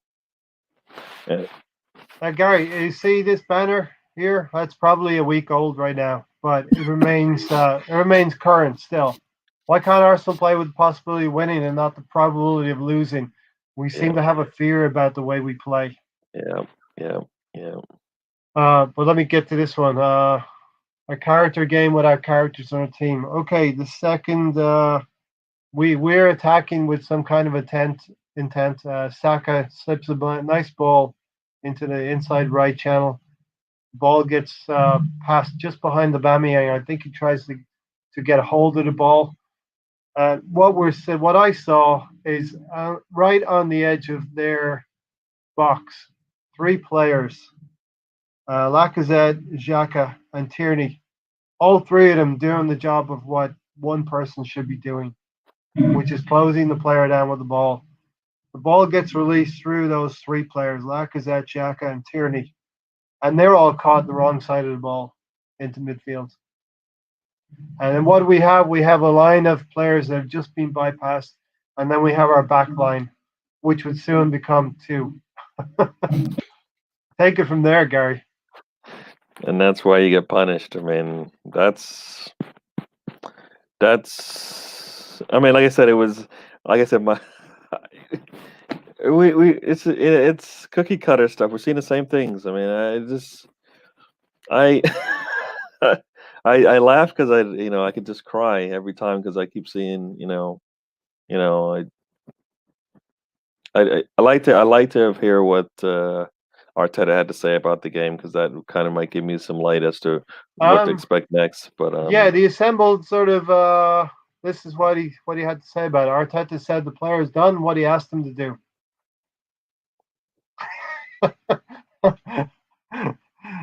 Yeah, it's kind of like you're shaking your head or you're holding your head okay, so or wait, you lost 2-0.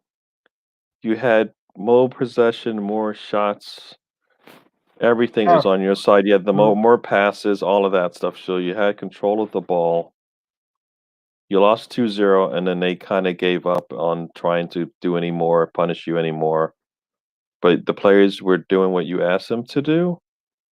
So, so both times that Bellerin was caught inside in the middle of the field, when the when the play was coming from the outside in, that was what you asked them to do.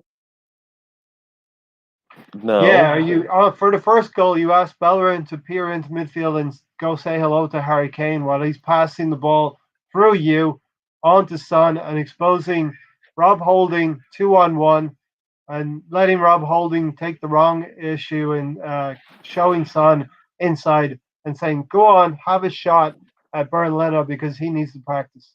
Yeah, and and once again, so Holden's decision making was based on what you told him to do, which was Son is coming at you, let him get the ball on his right foot. Yeah, yeah. No, but nobody Shaking says SMH, shaking my head. Right? yes. Is there something called tearing your hair out with insanity? Yeah, Is yeah. there some kind of short phrase for that? CK, I fear we need to be relegated before the owners take the club seriously. Utterly disgraceful. One thing I'm proud about Arsenal is we have never been relegated, Gary. Yeah. And We if are, you I, know what? You you keep know, saying, you know what? You know what? You can't say that. You can't be saying that anymore because we keep proving ourselves wrong that, Sheffield hasn't scored all season. Play Arsenal, they score. yeah. Leeds hasn't won at Arsenal. Plays Arsenal, they win. Aston Villa, whatever the record is for them, they lose. Let me just To- say, historically, Gary, we have never been relegated. History books have shown it to this no, point. I get it. I mean, I fear that we can that we might be okay. We might be able to hold on this year, but you're playing with fire now, and we keep saying that we are not in a weak league. This is a really tough league. Yeah. You have 20 teams that all play that are tough from top to bottom. Not every game's an easy one. You can be the top. You could be one of the top teams in the league and lose to one of the bottom teams, and it's not because it's not because you're bad. It's because they don't play. The margins aren't that big as you think, right? Any day somebody can beat you, and Yeah. we're our margins are always skewed away from us.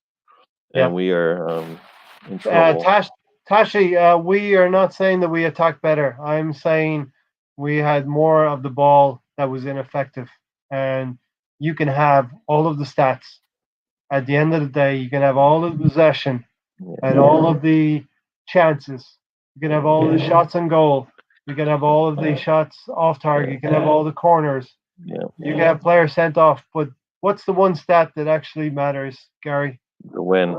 The goals, right? Goals Well, the or goal is the win. I mean, we got to. I mean, we are repeating the way our play was last year.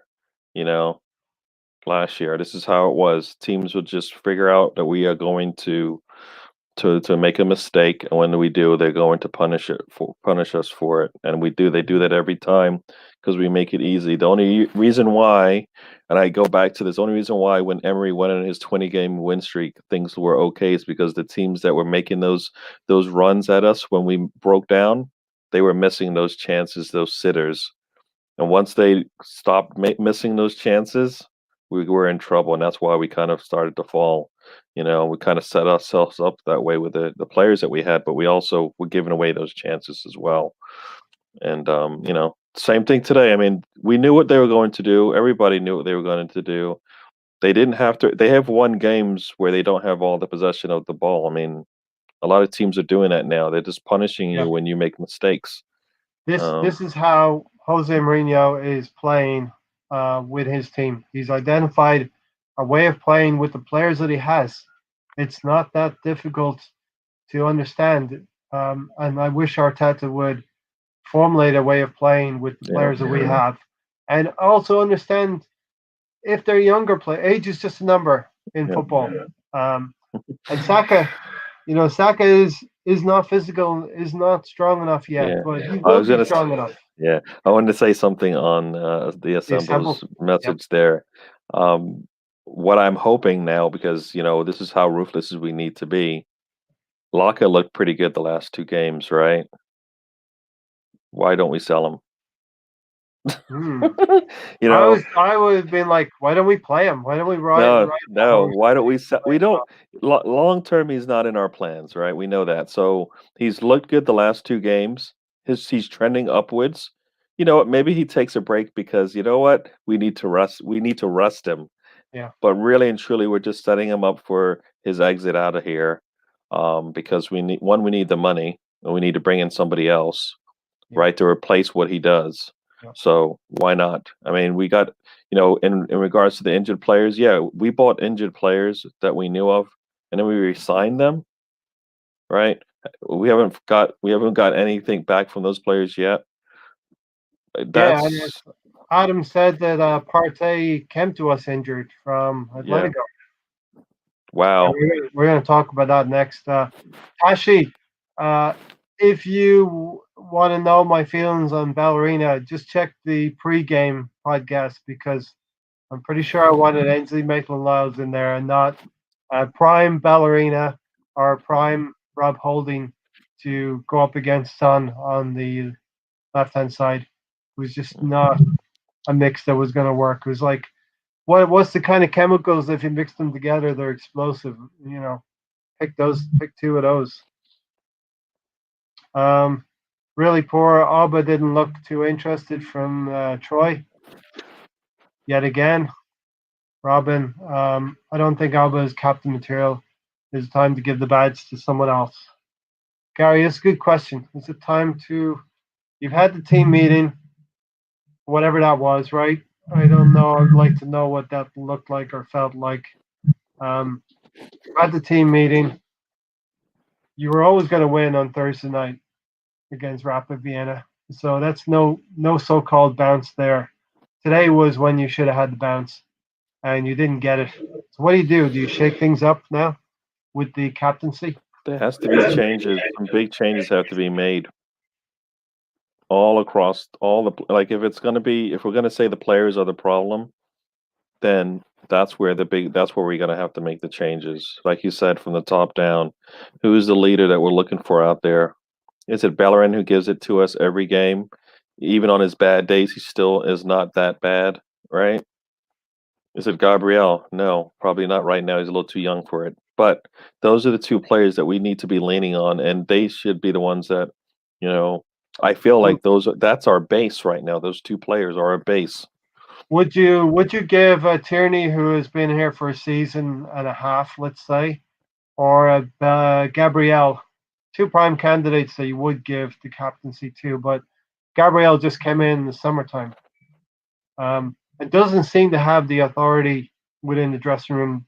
You see Granit Xhaka demanding the ball off of him. He gives him the ball, you know? Yeah, and that's probably coming from above, though, right? Yeah. I mean, that's not him doing what's the best for, if he was playing out there, for Brazil, he probably wouldn't have to make that pass to him because he knows better, right? Yeah. That, Yeah. you know what I mean? Like, I feel like, So the assembled, I don't know what the plan is, but allowing Bellerin, Xhaka, and Willian to be on the team is all part of the plan.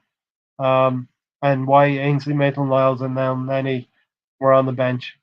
The only thing I can think about, Gary, is like inconsistent disciplinary action. He's inconsistently applying the non-negotiables, and that's a Yep. hard thing to say for me. Well, he's doing. Yes, yeah. This is. Not only tongue twister wise, but like to actually swallow that pill. That if he's doing things, if he's being inconsistent in his discipline, we all know with kids we have to be consistent in our discipline. Whatever we do, no matter how hard it is, we have to stay true to what we're doing, or else you don't get taken seriously, right? Yep. And that's he's actually proved that I think that's what's going to happen, right? The players that he thinks are going to be loyal to him are not, because they're not getting because they're seeing it favorites, right? Yeah. This is my dad here with his. Your dad said, Gary, I still maintain that the players are the ones on the field and not the manager. Yeah. The ones that have to do it right on the field. Yeah. I mean, the players on the field have shown us what they can do. And we keep seeing the same players on the field doing exactly what they want to do, Good so which far, is right? which is not what the manager wants to do. So Yeah. as much as it's on the players, but they've already showed you.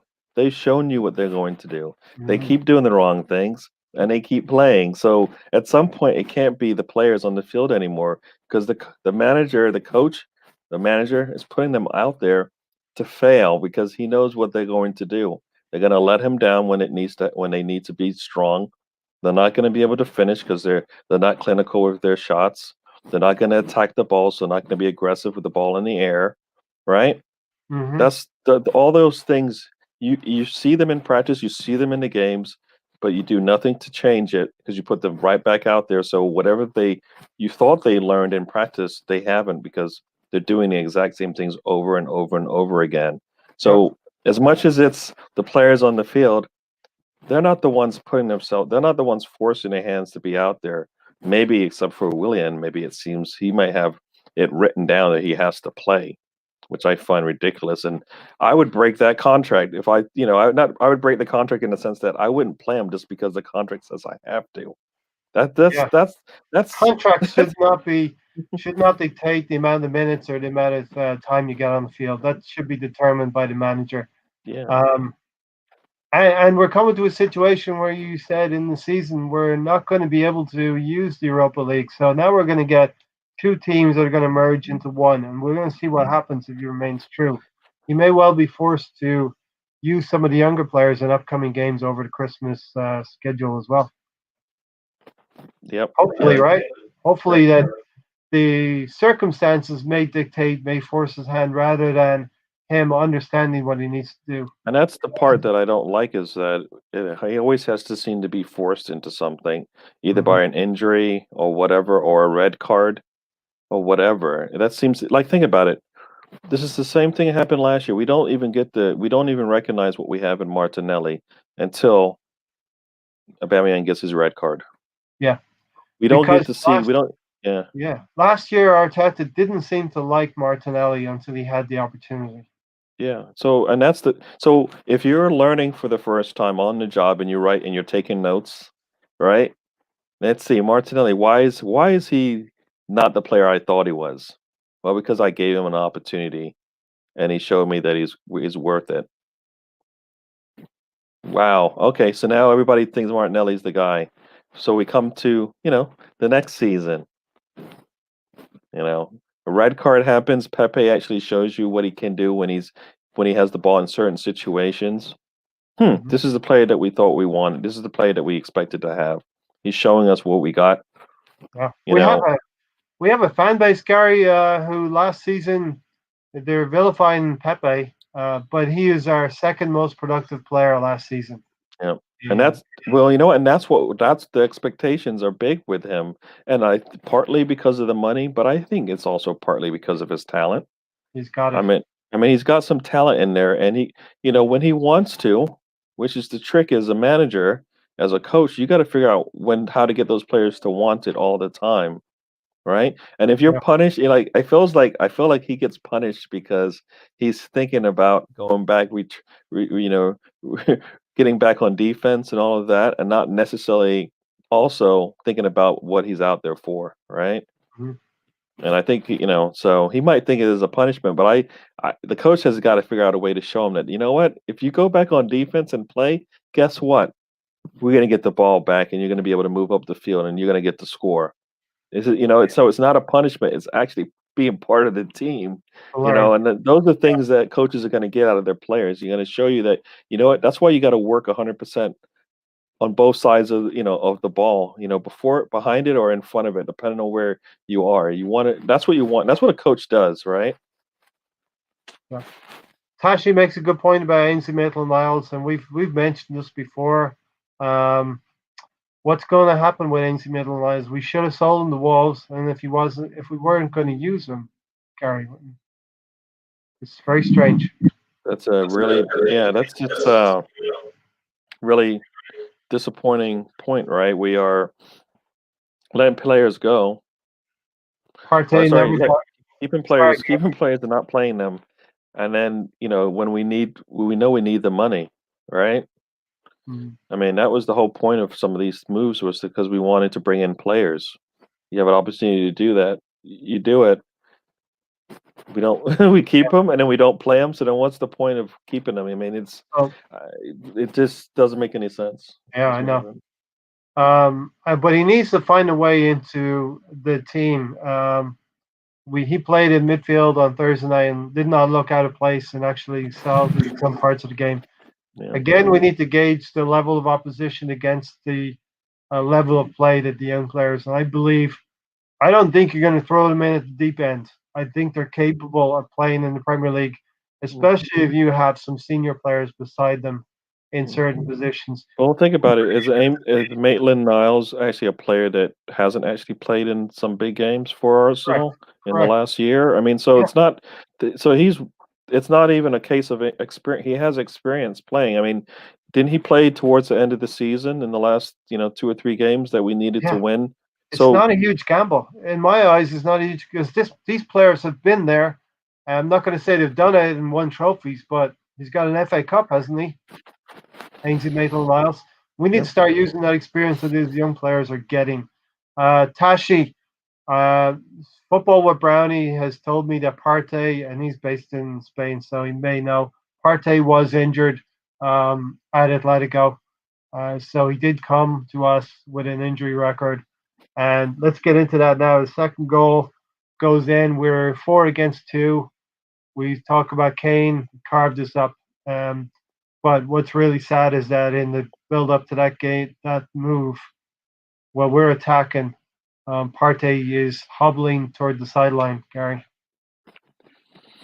Yeah, I can tell you that I was basically numb to what was going on in the game at that point, because it was just like, wow. That's all I could say. It's just wow, pretty much, or it's Yeah. just silent, just trying to watch this and try to figure out what's going on. You know why? Huh? Because less than an hour before that, you probably said this is what's going to happen on this podcast. I did not want to be right about any of it. Yeah. Did you tell them on the live stream this is what we talked about? I I was like, none of this is new, man. This is not new. I Yeah, mean, it's not even new for. It's not even new for the day. This is not new for. This has been the season we've been seeing this. I mean, yeah. so Arteta might have to hire a separate throw-in coach for Bellerin, Gary. or maybe I he just think he should be dropped down to the lowest possible standard of football that he could play and learn let how to. it. Can he play with the U23s and work on his throw-ins or Yeah, something? yeah. Has anyone heard Arteta after the game and what he said about Partey injury? And hopefully someone can tell us about that. It's what the manager wants. He said basically, if you don't like it, pay him to leave.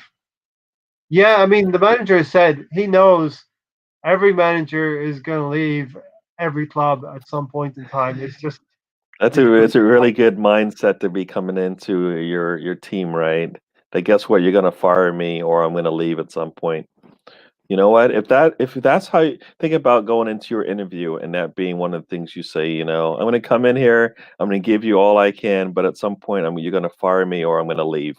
yeah, yeah, You know what? That's true of every. This is nothing new. The what I want to hear is how you're going to make it easy for me to not want to fire you.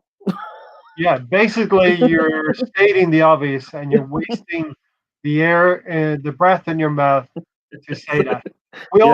We all know this, Arteta, and we do love the way you speak, but we have to find now some substance behind the words that you're Yeah. saying. Yeah. And if you have non-negotiables, please just adhere to them, would you? Yeah. Let's be honest, the root cause of this mess is the owners. I don't hate Arteta, but I never wanted him. In the first place, the owners opted for the cheaper option. That's a criticism that but we do have an FA Cup to show for it. Yeah. I I think mean, and that is the distraction, right? We're playing, three-card Monty here, and the distraction is them talking to you and making you forget what's going on, not seeing what's happening. So every time you pick wrong. And that's kind of what I feel like we got here is just, who's being you know, distracted. you know, the management, I think, the owners, right? Because they don't care. They saw an FA Cup, Yeah, right? yeah. And they're not going to be discouraged until they can see their money disappearing, and their money will disappear if we drop two spots, This is right? yeah, yeah. This is the quandary, Gary. We can see Tottenham are going in the right direction. Begrudgingly, we can see that, but they still haven't, as of this point in time, won a major trophy in quite a Mhm. few years. We are muddling along in our way, hoping that we're going to get better, but we have a tangible trophy in the FA Cup, and if you want to call the charity the Community Shield a cup as well. So, how do you square those two things? Yeah, but there are smoke screens, as anybody would tell you. I mean, is the process per se working?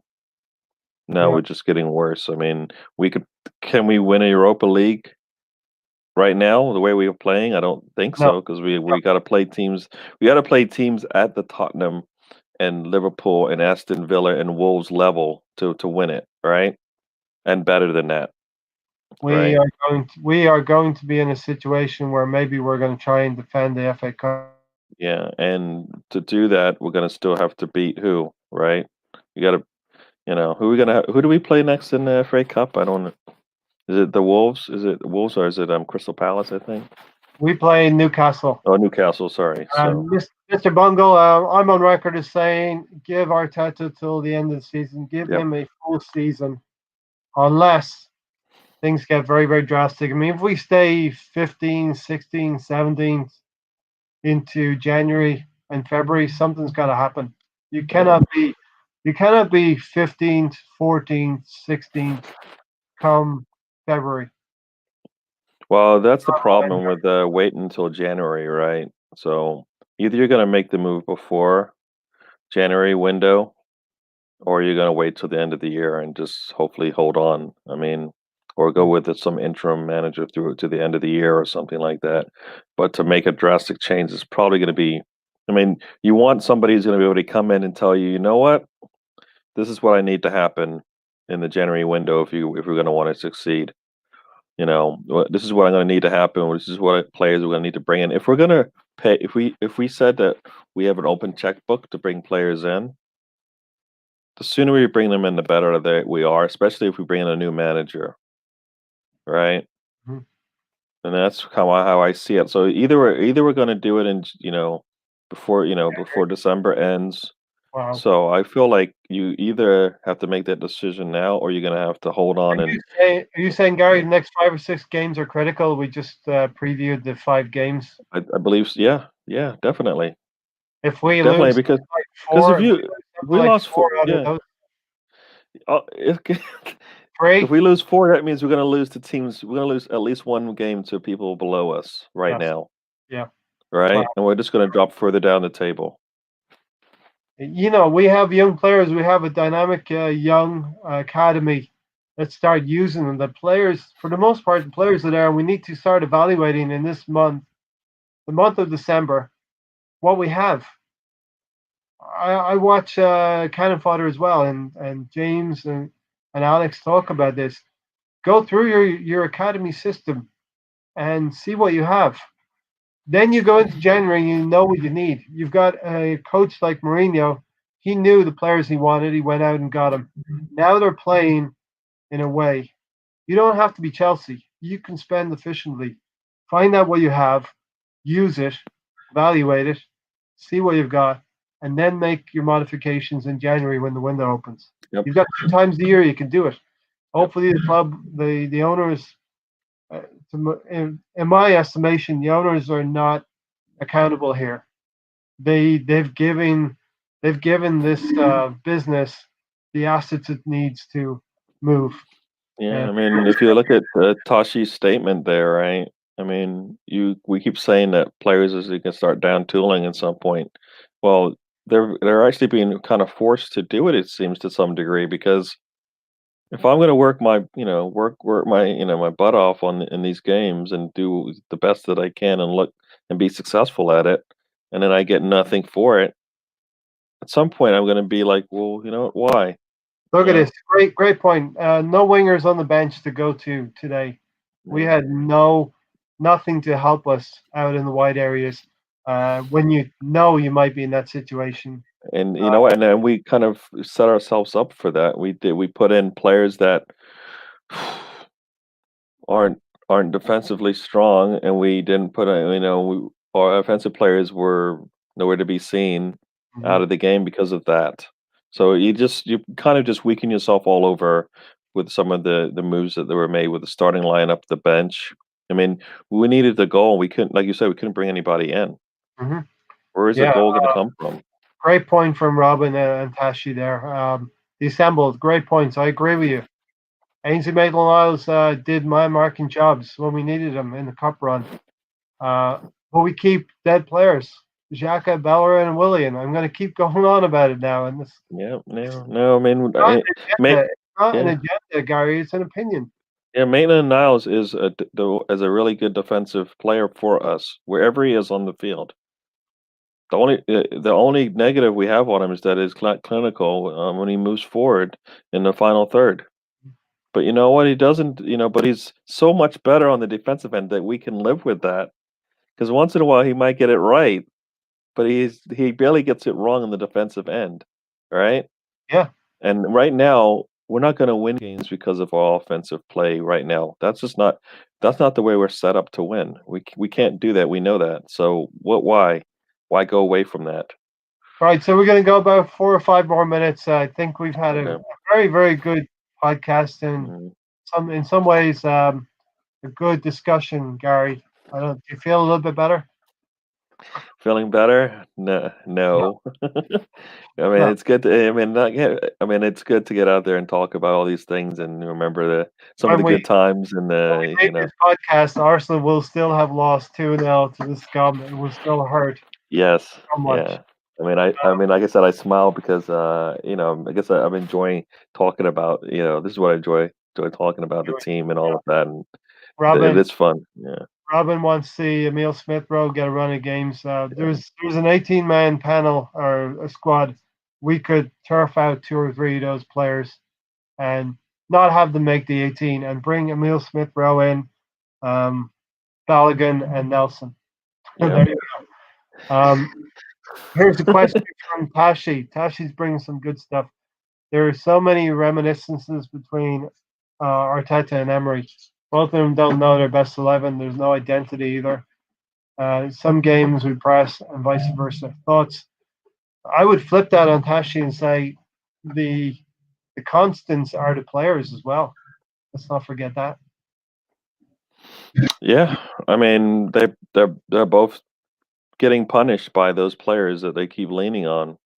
You know, they're not showing up. They're not, you know, they're not looking at all the resources that they have available to them, right? They're if you're going to play a certain way, then you got to have players that can perform in those particular situations. And we don't have players playing to their strengths, whatever they are, right? So Mhm. we continually see them kind of play essentially out of position because they can't play the positions they're being asked to. So how are we expecting anything different? And we're seeing, they're not. We've seen it from an experienced manager, or we're seeing it from an inexperienced manager. And like you said, nothing has changed on the Nothing's players. So changed. why would you Exactly. expect it to look different on the Which pitch? which is why I said to Norma earlier, you bring in a new coach, you'll get that bounce for 6 or 7 games, maybe more.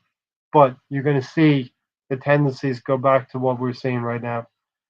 Yeah. Assembled. The Ray said, Ray, the owners are totally accountable. The reason I say this, they talk about who they're going to get until they go. Then we buy Pepe for 30 million too much to cover the stupidity of the spending.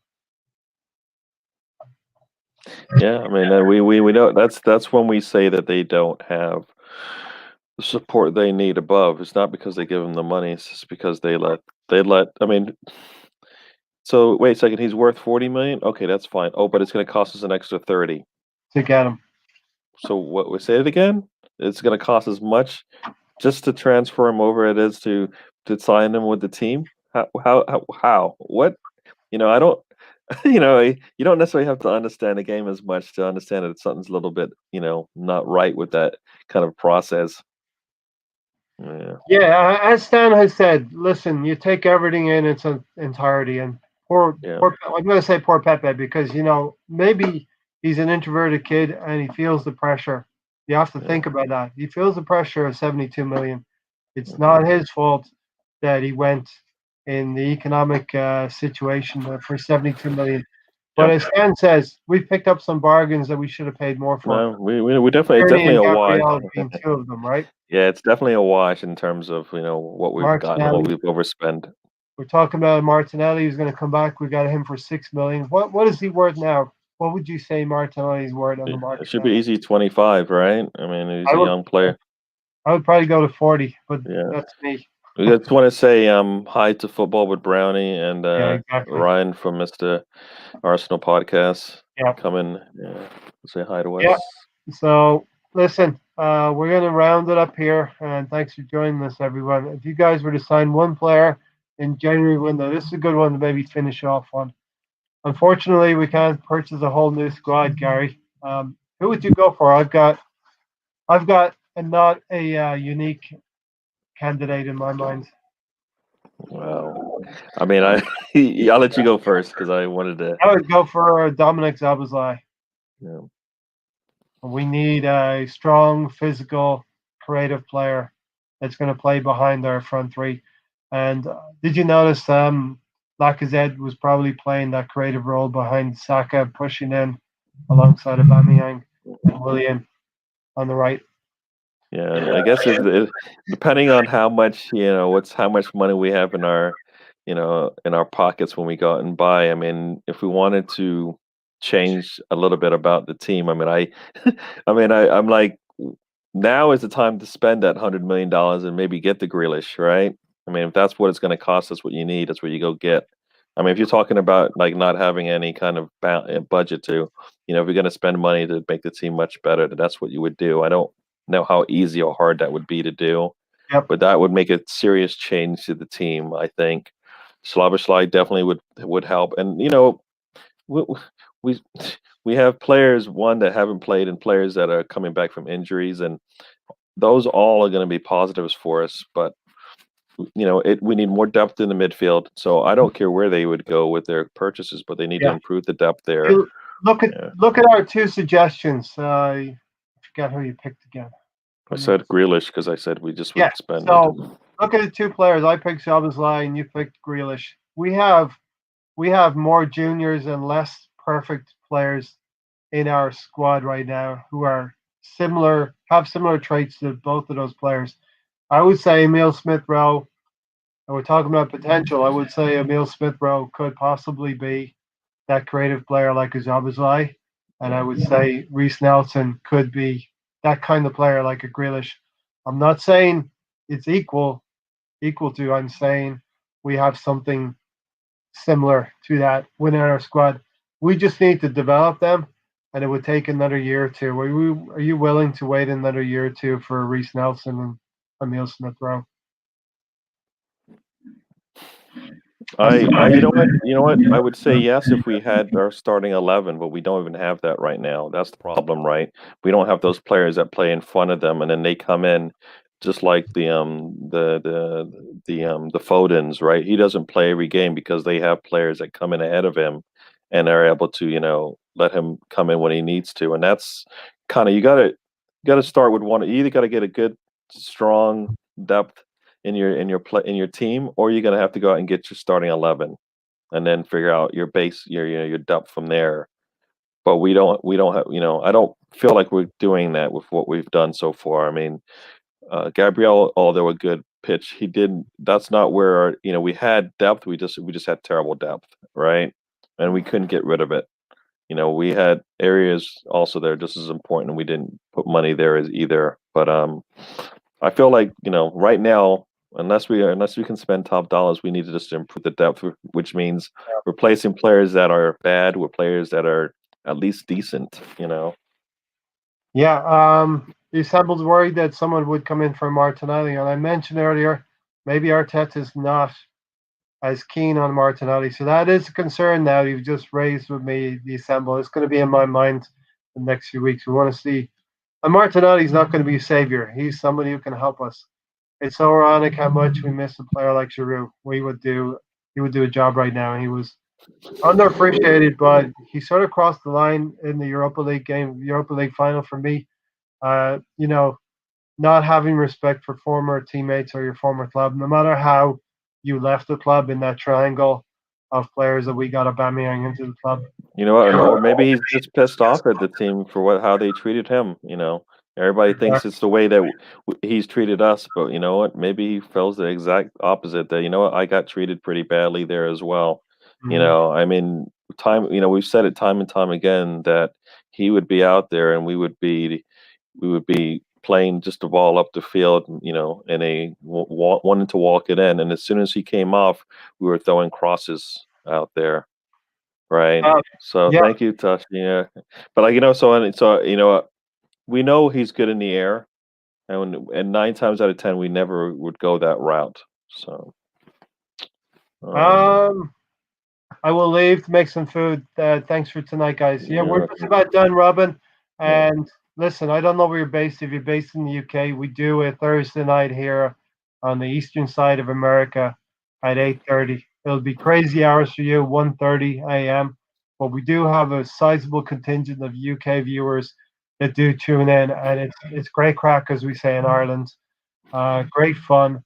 The vibe of this channel is what it's all about. You can find the Arsenal podcasts everywhere, but we are trying to have a little bit of fun, follow Arsenal, give you great insight into what's we were really up to speed in terms of what was going to happen today, and we want to see Arsenal flourish. We want to see this thing happen, and we're going to be here when Arsenal start winning trophies again. And we were here when we won the FA Cup, but we want more, right, Gary? We want more. Definitely, we definitely want more. One more thing, a little bit of business. The Tony Don Juan. So Tony's usually with us. He's resting up right now. He'll be back sooner or later. What he has put forward Lacazette as the man in the match, Gary. I'm not entirely on board with that, Tony. I think you're a little bit too much in love with Lacazette, and you want too much from Lacazette. But Gary just wanted to put him up for sale in January. So Okay, you know what? I think it's a perfect setup, right? He gets the Tony Don Juan man of the match. He has a really good showing in the Europa League. He has a yeah, his decent showing. valuation just went up, right? Yeah, he's worth 40 million, right? He's Let's worth do 40 it. million easy. Let's do it. Let's move him on. Do you have a competing man in the match for you in today's game? A non-Spud player, but an Arsenal player. I mean, I almost have the same feelings I did in the last one, where I don't want to give it to anyone. I don't. Robin. Sorry, Gary. I know Robin in Sweden. Coming Thank you. from We'll hopefully Sweden. see you again. Yeah. And I was saying that once again, this is a game where, as a team, we were just terrible. And like I said, the Tierneys, the Gabriels, they come every game. They could be man of our match all the time. I do believe that, like I said, actually, you know, played well today. I mean, I don't think Tierney put in a cross as Gabriel does what he always does. I don't think those are the three top players that we had today. Got punished by the other players on the field. So yeah, it's either Tierney to me, or it would be or it'd be Lacazette. Lacazette can. I'm fine with that. Yeah. Remember, Arsenal just brought Aubameyang, and unlucky for Giroud, Welbeck, who would have been sold, was injured. Giroud was a victim of circumstances. Yeah, I'll go with Gabriel for man in the match. Like you said, Gary, always consistent like El Neni, and we need about 4 or 5 more players like that. Listen, thanks for watching, everybody. We are out of here. This Arsenal fan circle. Catch us on Thursdays, and it was an interesting podcast. Hopefully, things will change soon. They didn't change today, and for the Spurs fan in here, congratulations. Your team is going the right direction. Hopefully, we can catch you on the next one and beat you at the Emirates and stop you from winning that league. Be nice. I actually don't think they're going to win the league, but they are a better team than us right now. Yep. Come on, you guys, up All right, the come on, you Arsenal, guys. and we'll catch you in the next one. Thanks.